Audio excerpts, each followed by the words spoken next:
Bom dia, boa tarde, boa noite, galerinha. Tudo bem com vocês? Shella por aqui. E aí, preparados para a aula de hoje? Então, pegue suas coisas e bora pro vídeo.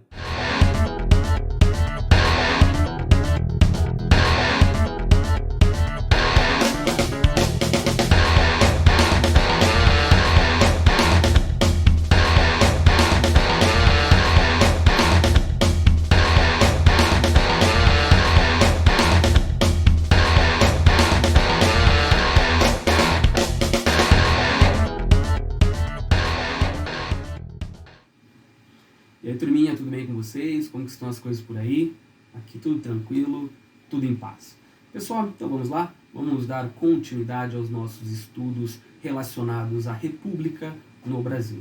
No módulo anterior, nós vimos como que se deu o processo, a mudança entre monarquia e república, né? Esse processo aí de golpe da República no 15 de novembro de 1889, como que as Forças Armadas tiveram papel ali com Marechal Deodoro da Fonseca como o primeiro presidente do Brasil, depois Floriano Peixoto, os dois formando ali a República da Espada, posteriormente a República dos Governadores, voto do Cabresto, a República Café com Leite. Então toda a estrutura que tinha a República, desde as questões econômicas, as questões políticas, e agora vamos ver uma questão voltada mais para o social. Por isso que esse novo módulo, o módulo 4, né, ele vem abordar exatamente isso, os contrastes do Brasil republicano.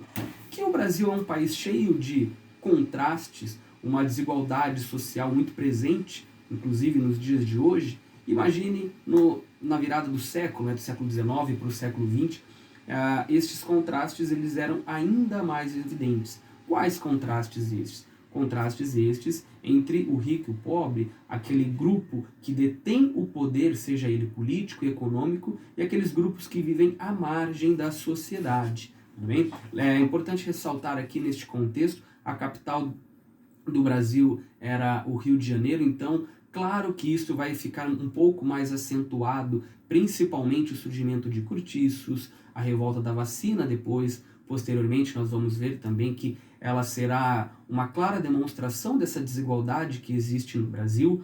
O Brasil que demonstrava querer começar uma modernidade ali, principalmente na região do Rio de Janeiro, nas grandes capitais, Minas Gerais, São Paulo, no sul do país também, mas havia um contraste muito grande entre o rico e o pobre. Praticamente inexistia o que nós denominamos hoje como classe média. E é claro que estes grupos menos favorecidos economicamente, que vivem à margem da sociedade, vão buscar os seus lugares, né? Vão buscar o seu lugar, melhor dizendo, na sociedade, seja através de movimentos como o movimento do cangaço, ou até mesmo o movimento de Canudos. Tudo bem? Então, para isso, eu peço que vocês façam uma leitura prévia destas páginas, a página 197, e é muito importante a gente entender como era o Rio de Janeiro, como eu falei para vocês, né? A formação de cortiços, favelas que já começam a surgir. É importante ressaltar, por exemplo, a 1888,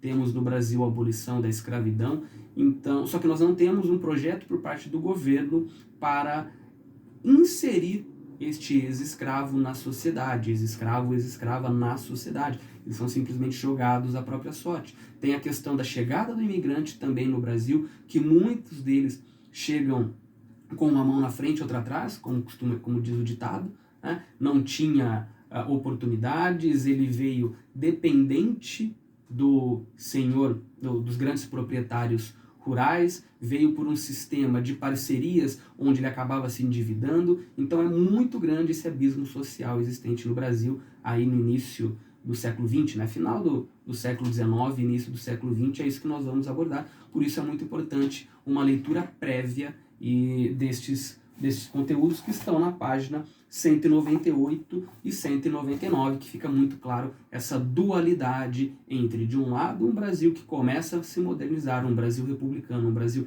que tem uma pequena parcela, um pequeno grupo de grandes proprietários e pessoas ricas, enquanto que uma imensa parcela da população brasileira vivem à margem da sociedade. Isso vai desencadear uma série de movimentos sociais ao longo da história deste primeiro período da República, conhecido como República Velha. Tudo bem? Então isso é um assunto para as nossas aulas.